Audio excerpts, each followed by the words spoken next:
नमस्कार। आज हम बात कर रहे हैं आर्टिफिशियल इंटेलिजेंस यानी एआई की, और ख़ास तौर पर 2025 में जो इसके बढ़ते इस्तेमाल से जुड़े कुछ संभावित खतरे हैं उन पर। हमारे पास एक लेख है, एआई के खतरे 2025 में सुरक्षा और सावधानियां, जिसके कुछ अंशों पर हम गौर करेंगे। हमारा मकसद है कि इन जोखिमों को थोड़ा समझें और देखें कि इनसे बचने के लिए क्या किया जा सकता है। तो चलिए शुरू करते हैं। एक जो सबसे बड़ा खतरा उभर कर आ रहा है वो है एआई का गलत या आप कह सकते हैं भ्रामक जानकारी देना, जिसे हेलुसिनेशंस भी कहते हैं। बिल्कुल। और ये बहुत मतलब चिंता की बात है, क्योंकि एआई कई बार पूरे आत्मविश्वास से ऐसी चीजें बता देता है जिनका कोई आधार ही नहीं होता। और इसी से जुड़ा हुआ है वो डीप फेक का खतरा। हाँ, डीप फेक। जी। और ये हेरफेर किया हुआ मीडिया, ऑडियो, वीडियो, ये इतने असली लगते हैं कि नकली समाचारों को बहुत बढ़ावा मिल सकता है। आप सोचिए कि जैसे छात्र हैं या पत्रकार हैं, वो अनजाने में एआई से मिली गलत जानकारी, ये हेलुसिनेशन वाली, उसे फैला दें तो। ये वाकई बहुत डरावना है सोचने में। मतलब जानकारी कितनी तेजी से फैलती है आजकल, और जानकारी की बात चली है तो प्राइवेसी का मुद्दा भी इसमें जुड़ जाता है ना। लेख कहता है कि एआई मॉडल अपने ट्रेनिंग डेटा से चीजें याद रख सकते हैं। हाँ, बिल्कुल सही कहा आपने। और इसमें मतलब संवेदनशील जानकारी भी शामिल हो सकती है। जैसे मान लीजिए ट्रेनिंग डेटा में कहीं कोई लीक हुआ ईमेल हो या कोई निजी बातचीत का हिस्सा हो, एआई उसे याद रख सकता है और अनजाने में दोहरा भी सकता है। अच्छा। जी। और फिर ये जो चैट लॉग स्टोर होते हैं, उनसे डेटा ब्रीच का खतरा तो है ही। लेख का अनुमान है कि शायद 2025 में एआई द्वारा निजी डेटा उजागर करने पर हमें ज्यादा मुकदमे देखने को मिले। प्राइवेसी एक बड़ा मुद्दा है। और फिर एक और पहलू है जिस पर बात होनी चाहिए, नौकरियां। लेख इशारा कर रहा है कि ऑटोमेशन बढ़ रहा है, लेखन, कोडिंग, ग्राहक सेवा, यहाँ तक कि कानूनी और मेडिकल जैसे क्षेत्रों में भी। हाँ, ये एक बहुत बड़ा बदलाव ला सकता है। देखिए, जो कम और मध्यम कौशल वाली नौकरियां हैं, उन पर तो शायद पहला खतरा है ही।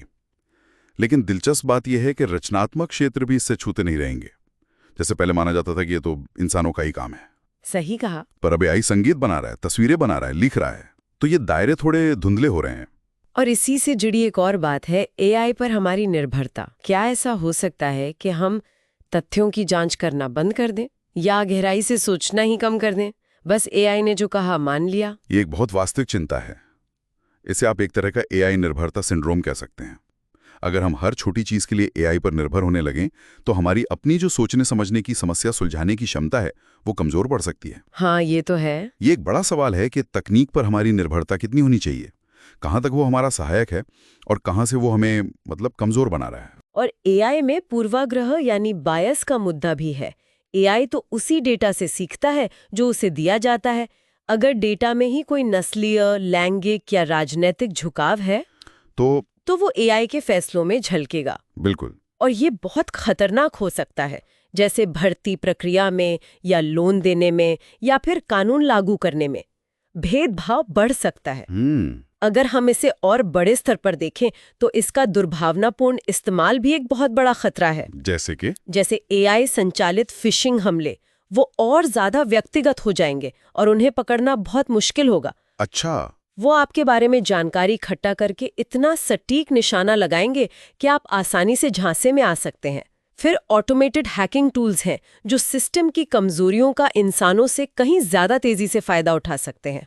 और डीप फेक का इस्तेमाल? हाँ, डीप फेक का इस्तेमाल ब्लैकमेल के लिए, प्रोपेगेंडा फैलाने के लिए, चुनावों को प्रभावित करने के लिए, व्यवसायों को अस्थिर करने के लिए, मतलब संभावनाएं बहुत हैं और खतरनाक है। इसके अलावा भी लेख में कुछ और बातों का जिक्र है, जैसे इंटरनेट पर एआई से बने कंटेंट की बाढ़ आ जाएगी। हाँ, असली क्या है, नकली क्या है, ये पहचानना और मुश्किल हो जाएगा। और एक भावनात्मक पहलू भी है, जैसे एआई दोस्त या साथी, क्या वो अकेलापन कम करेंगे या शायद बढ़ा देंगे? ये भी एक सवाल है। बिल्कुल। और कानूनी उलझने तो हैं ही। मान लीजिए एआई ने कोई गलत सलाह दे दी जिससे नुकसान हो गया, तो जिम्मेदार कौन होगा? बनाने वाला, इस्तेमाल करने वाला या खुद एआई? ये तो बहुत पेचीदा सवाल है। जी।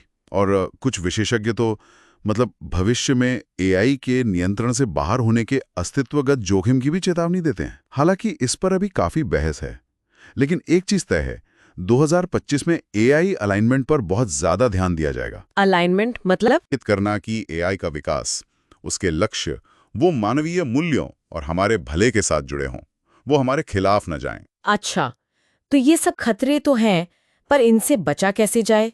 लेख कुछ सुझाव भी देता है? हाँ, कुछ बुनियादी चीजें हैं जो हम सब कर सकते हैं। पहली तो यही कि एआई से मिली किसी भी जानकारी को आंख बंद करके ना माने। उसे हमेशा दूसरे भरोसेमंद स्रोतों से वेरीफाई करें, क्रॉस चेक करें। ठीक है।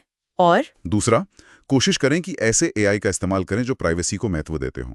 आजकल ऐसे विकल्प आने लगे हैं। और अपनी तरफ से हाँ, हमें ऐसे कौशल सीखने और बढ़ाने पर ध्यान देना होगा जिन्हें एआई आसानी से रिप्लेस नहीं कर सकता, जैसे रचनात्मकता, भावनात्मक समझ, जटिल समस्याओं को सुलझाना, लोगों के साथ मिलकर काम करना। ये इंसानी गुण हैं। ये बहुत जरूरी बात है। और आखिर में नैतिक एआई के विकास और सही नियमों, रेगुलेशन का समर्थन करना, ये सबकी जिम्मेदारी है। हाँ, बहुत सारे मौके लाएगा, वहीं कई चुनौतियां और जोखिम भी लाएगा।